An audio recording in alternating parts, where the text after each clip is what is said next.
Why email queued in Gmail? Hey everyone, welcome back to our channel.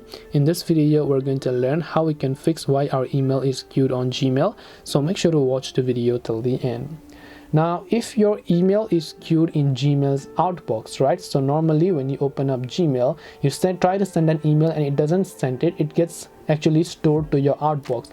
Why this happens is that Gmail is not able to be sent immediately. That email is not being able to send. Gmail will try again later if it is unable to send the email immediately, and this could be sometimes a temporary issue.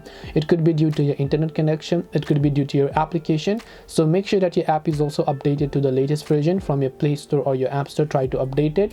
Then you can also try clearing the cache files and data from here by just long pressing on it, then going to storage, clear cache and clear data, and most of the times you don't have to do anything.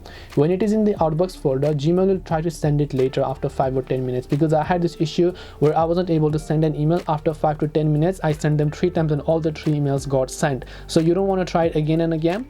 Just try and wait a couple of minutes, and then that email should be sent when you go to the send folder next time. So hope this video helped you. If you have got any questions, feel free to also leave them down below. Thank you for watching till the end, and see you soon in the next video.